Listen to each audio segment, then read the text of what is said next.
Steak tartare. It was Mr. Bean's birthday, and he wanted to enjoy it. What could he do? How can I make this important day a happy day? He thought. I know. I'll go out to a restaurant for dinner this evening. I'll enjoy that. Mr. Bean didn't often eat in restaurants. They were sometimes very expensive, and he sometimes did things wrong when he was in a new or strange place.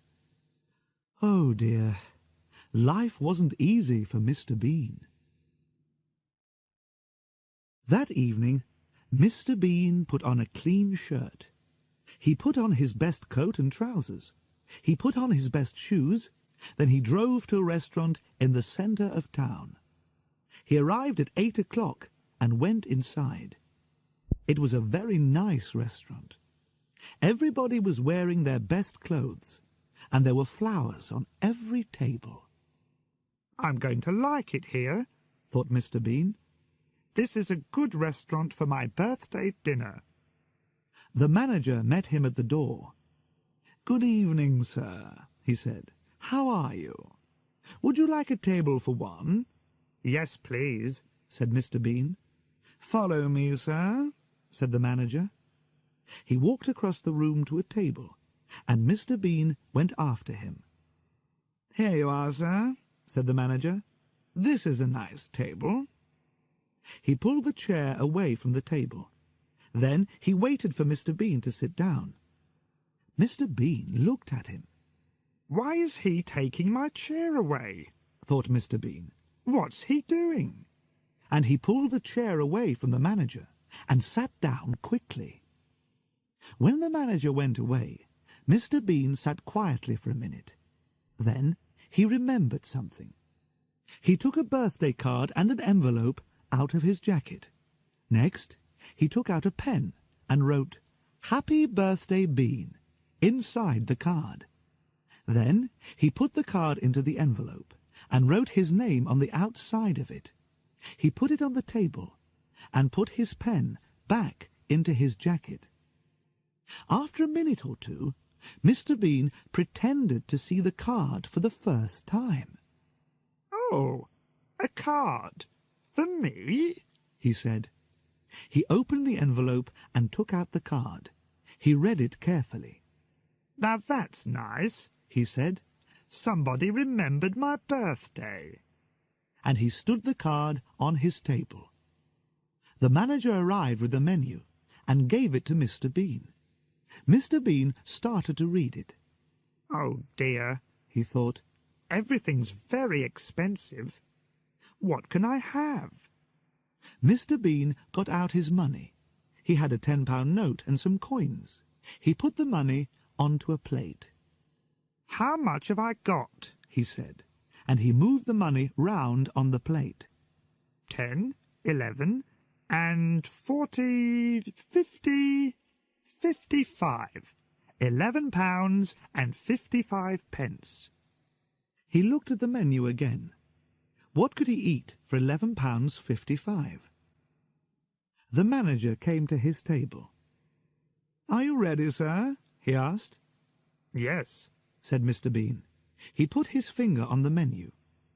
"I'll have that, please." The manager looked at the menu. "The steak tartare, sir." "Yes, of course." "Yes," said Mr. Bean. "Steak." The manager took the menu and went away. Mr. Bean sat and looked round the restaurant. There were a lot of people in the room. There was a man and a woman at the next table. They ate and talked. Suddenly, a waiter arrived at Mr. Bean's table with a bottle of wine. "Would you like to try the wine, sir?" he said. "Oh, yes, please," said Mr. Bean. The waiter put some wine in Mr. Bean's glass, and Mr. Bean had a drink. It was very nice. He smiled, and the waiter tried to put more wine into the glass. Of course, the waiter was right. First, the customer tries his wine. When he is happy with it, the waiter gives him more wine. But Mr. Bean didn't know this, and he quickly put his hand across the glass. "No, thank you," he said. "I don't drink wine when I'm driving." The waiter looked at him strangely and walked away. He didn't say, "Why did you try the wine when you didn't want it? You stupid man." Mr. Bean took the knife from the table and started to play with it. He pretended to be a bad man. He pretended to push the knife into somebody. But he didn't really want to kill anybody, of course. It was a game.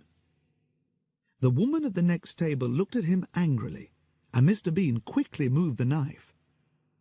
Next, he hit the glasses and plate on his table with it.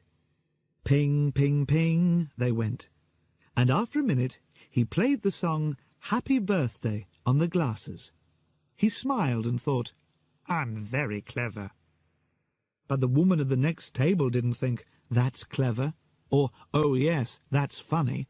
She thought, "That man's really stupid," and she looked hard at Mr. Bean. Mr. Bean put the knife down and looked at his napkin.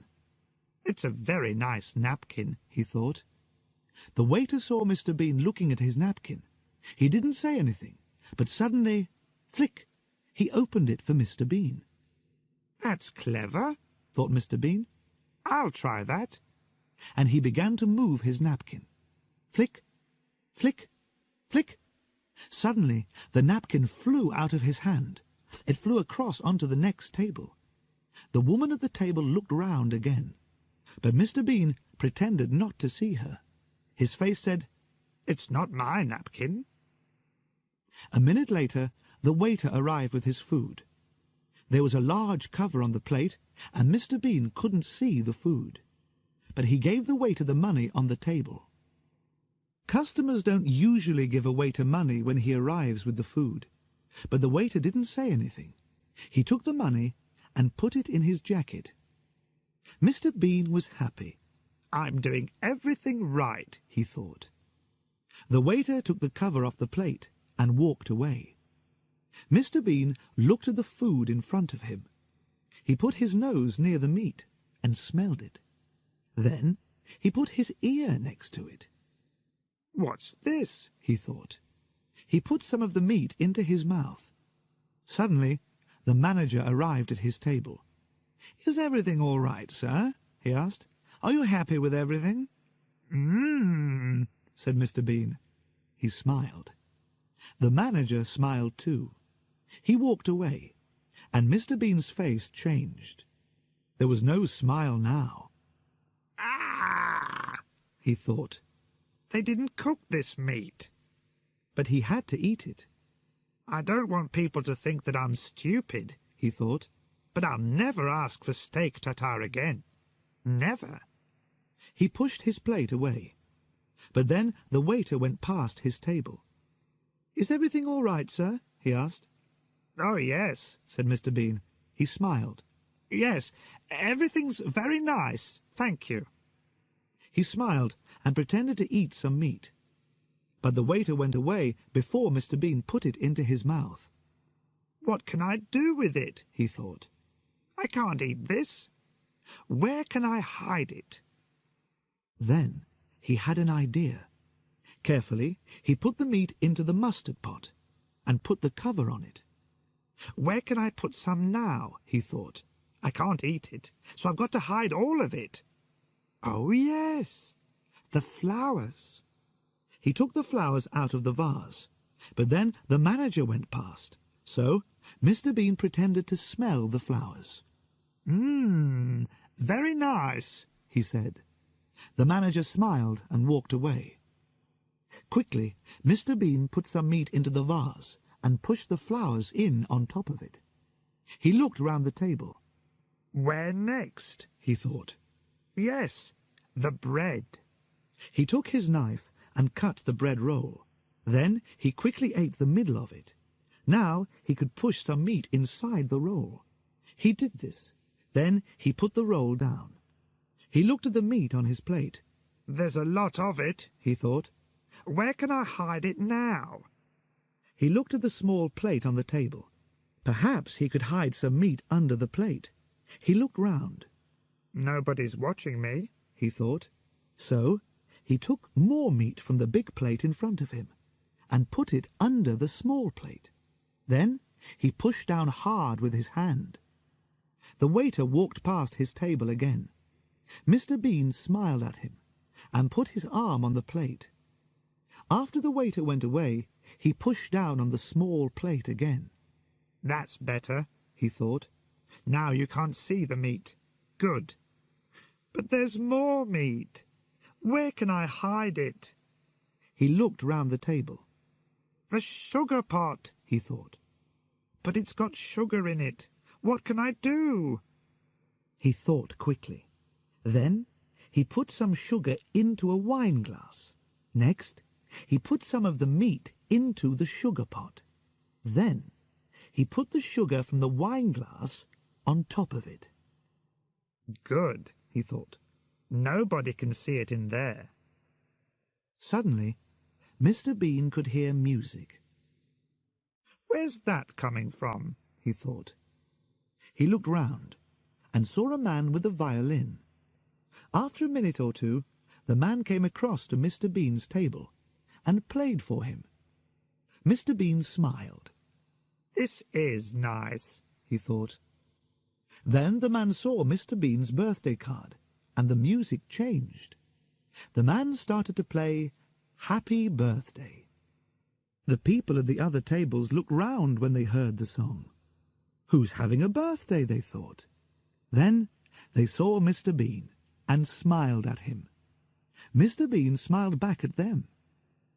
He pretended to eat some of the meat, but he didn't put it into his mouth.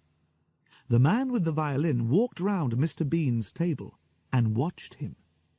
He played his violin and waited for Mr. Bean to eat the meat. And he waited and waited and waited. "I'll have to eat some," thought Mr. Bean. "He'll only go away when I eat it." So he put the meat into his mouth, and the man with the violin turned away to the next table. The meat was in Mr. Bean's mouth, but he didn't want to eat it. He wanted to put it somewhere. But where? He looked at the man with the violin. He moved quickly. He pulled open the back of the man's trousers and opened his mouth. The meat fell inside the trousers. He smiled. "That was clever," he thought. The man with the violin moved round the next table. He played a song to the man and the woman. The music was very beautiful. They listened and drank their wine. They watched the man with the violin, so their eyes weren't on Mr. Bean. Nobody's eyes were on Mr. Bean. He saw this, and he had an idea. Mr. Bean quickly took the woman's bag from the floor. He opened it and pushed some meat inside it. Then he put the bag on the floor again. But when he did this, he accidentally put his foot out. The waiter walked past with some plates of food, and he fell over Mr. Bean's foot. The plates fell onto Mr. Bean's table and onto the floor. There was a loud crash, and the people at the other tables looked up quickly. "What happened?" they said. Then they saw the waiter on the floor. "Oh dear," they said.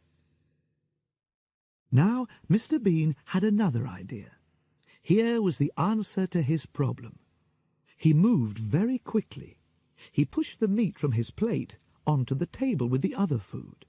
Then he pretended to be very angry. "Look, you stupid man," he said to the waiter. "Oh, look at this." The waiter got up from the floor. "I'm sorry, sir," he said. "I'm really very sorry." The manager arrived at the table. "I'm very sorry too, sir," he said. "Oh, the food." "Yes, it's everywhere," said Mr. Bean. "Look, it's in the mustard pot, it's in the bread roll, it's in the vase of flowers." He took the woman's bag from the floor. "And it's in here." He pulled open the back of the violin player's trousers. "And here." The waiter couldn't understand it. "Go back to the kitchen," the manager told him, and the waiter went away. Then the manager turned to Mr. Bean. "Please, sir," he said. "Come with me." "What?" said Mr. Bean. "Oh, yes, all right." The manager took Mr. Bean to a clean table. "Sit here, sir," he said. Mr. Bean sat down. "Thank you," he said. The manager opened Mr. Bean's napkin. Then he got the birthday card from the other table. He put it on Mr. Bean's clean table. "Thank you," said Mr. Bean. The man with the violin came across and played Happy Birthday to him again. Mr. Bean smiled. Now everything was all right. "Now I can start again," he thought. "And this time I'll do everything right." The waiter arrived at Mr. Bean's table. He put a plate in front of Mr. Bean. The manager smiled and took off the cover. Mr. Bean looked down, and he stopped smiling. There, in front of him, was a very large plate of steak tartare. The laundrette. A lot of Mr. Bean's clothes were dirty. "I'll go to the laundrette this morning," he thought. "I'll take the car." He put his dirty clothes into a very large black bag and took the bag out to his car. He put it inside. Then he got in and drove to the laundrette. The laundrette wasn't very busy that morning. Before Mr. Bean arrived, there were only 2 women there. The younger woman was with the laundrette manager. "I've got to wash a lot of clothes," the young woman said to the manager. "I'll want a big washing machine." "This is one of our bigger machines," said the manager. "Use this." At that minute, Mr. Bean arrived. He had the black bag on his back, and he couldn't get it through the laundrette door. "Oh," he said. He pulled and he pushed. He pushed and he pulled. In the end, he got the bag inside. He took it across to one of the washing machines. "Money," he thought. "I want 2 one-pound coins for the washing machine." He took 2 one-pound coins out of his jacket and put them on the top of the machine. But then Mr. Bean saw a note above the washing machine. Machines now cost £3. "Oh, no," thought Mr. Bean. "Have I got another one-pound coin?" He looked in his jacket and his trousers, but he could only find a 5-pence coin.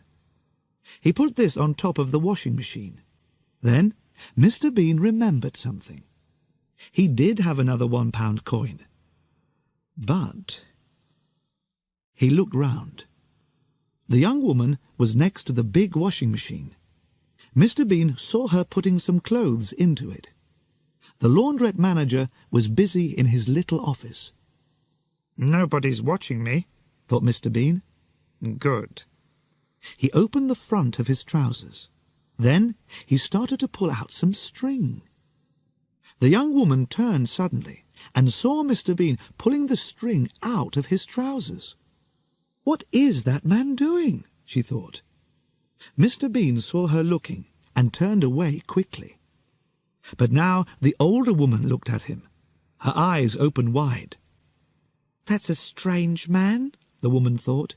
"He's got string inside his trousers."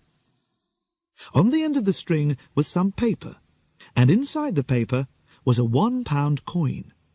Mr. Bean smiled. He took the coin out of the paper and put it on the top of the washing machine. Then he put the 5-pence coin back into his jacket. Next, he opened the washing machine. A man came into the laundrette with a bag of dirty clothes under his arm. He was young and strong. When he saw Mr. Bean, he smiled. But it wasn't a nice smile. He didn't say hello or good morning. He pushed Mr. Bean away from the washing machine. "What?" began Mr. Bean.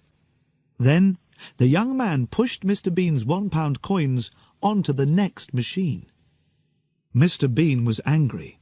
He turned round to speak angrily, but then he saw the young man taking a white karate suit out of his bag. "A karate suit," thought Mr. Bean. so he can fight. Perhaps I won't say anything. The young man pushed his white karate suit into the washing machine. Then he put some money into the machine and sat down on a chair. He took a magazine out of his bag and began to read. Mr. Bean started to put his clothes into his washing machine. There were some pairs of underpants. Monday, he said, and he put one pair into the machine. Tuesday, he put the next pair into the machine. Thursday, Friday, Saturday. 3 pairs went into the machine. Mr. Bean stopped. Wednesday, he thought. Where are Wednesday's underpants? Oh, it's Wednesday today, and I'm wearing them. What could he do? He had to wash them, so he had to take them off. He looked round. Where can I go? He thought. There was a partition near the washing machines. I'll go behind that, he thought. He started to walk to the partition, but the young man put his legs across the floor. He wanted to make Mr. Bean angry. But Mr. Bean remembered the karate suit. The man could fight. He walked round the young man's legs and said nothing. He went behind the partition and carefully took off his brown trousers. The young woman put some of her clothes into one of the very big washing machines.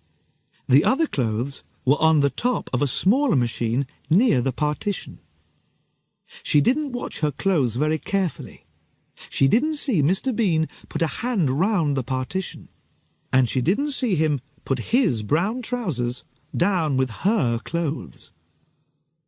Mr. Bean took off his underpants, Wednesday's underpants. Then he put his hand round the partition. He took something, but it wasn't his brown trousers. It was a long brown skirt. Mr. Bean put on the skirt and came out from behind the partition. He walked back to his washing machine. The young woman took the brown trousers from the top of the smaller washing machine. She didn't look at them. She put them into the big machine. Next, she shut the door of the machine and took a magazine. Then she sat down on a chair near the dryers and started to read. She had her back to Mr. Bean, so she didn't see him wearing her skirt. Mr. Bean put his Wednesday underpants into his washing machine. Then he closed the door and put in his 3 one-pound coins. He sat down on a chair and saw the skirt. Oh no, he thought. What's this? A skirt? Where are my trousers? The young man walked past him, and Mr. Bean tried to hide the skirt with his hands. I don't want him to see me in this skirt, he thought. What would he think? The young man went across to a machine on the wall and bought a cup of conditioner. Mr. Bean got up and went back to the partition. He looked at the washing machine next to it and remembered the young woman's clothes. She put my trousers in the big washing machine with her things, he thought. He went across to the big washing machine and tried to open it, but he couldn't do it. I'll have to wait, he thought, and he walked back to his chair. The young man put his cup of conditioner on the top of his washing machine. Then he looked at Mr. Bean and saw the skirt. He started to laugh. Mr. Bean looked away quickly. He got his black bag, and a pair of underpants fell out of it. Oh, Sunday's underpants, he said. He tried to stop his washing machine and open the door, but the machine didn't stop. What can I do? He thought. He looked down at the skirt. I know. I'll wear Sunday's underpants under this skirt. That's a good idea. He looked round, then went across to the conditioner machine, away from the other people.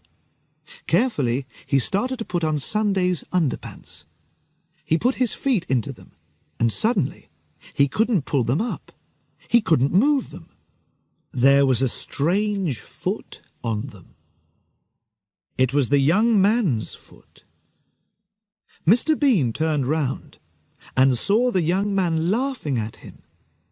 Mr. Bean wanted to shout, "Go away, you stupid man!" but he was too afraid. After a minute, the young man laughed again and went back to his chair. Mr. Bean quickly pulled up Sunday's underpants. He was angry. "I don't like people laughing at me," he thought, and he looked at the young man. "What can I do to him? I can't fight him. He's too strong." Then he had an idea. There was a coffee machine next to the machine for conditioner. Mr. Bean went across to it and got a cup of black coffee. He smiled and walked back to his washing machine with the coffee. The young man's eyes were on his magazine. He didn't look at Mr. Bean or the washing machine. "Now," thought Mr. Bean, and he quickly changed the young man's cup of conditioner for his cup of black coffee. Then he carried the cup of conditioner to his chair and sat down. He smiled. "That will teach him a lesson," he thought. After a minute, the young man stood up and went to his machine. He had to put the conditioner into it now. He stood next to the machine and laughed at Mr. Bean's skirt. So he didn't look at the cup when he put the conditioner into the top of his washing machine. But of course, it wasn't conditioner. It was black coffee. Mr. Bean tried not to laugh. The young man sat down in his chair again and looked across at his washing machine. There was a window in the door, and the young man could see his white karate suit going round and round in the water. But the suit wasn't white now.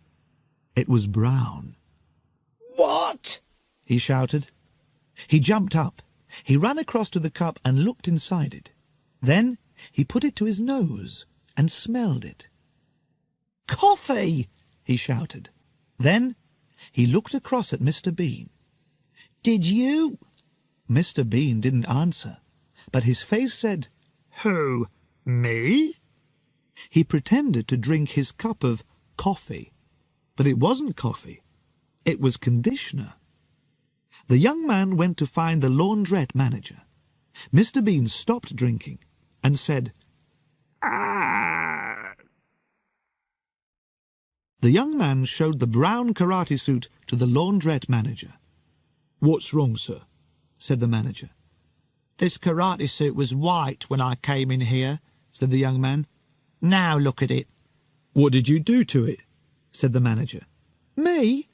I didn't do anything to it," said the young man angrily. He pulled the manager across to his washing machine. "This is your machine, is that right?" Yes," said the manager. The young man showed him the karate suit again. "This cost me £200, he said. "What are you going to do about it?" Will you come to my office, please, sir?" said the manager.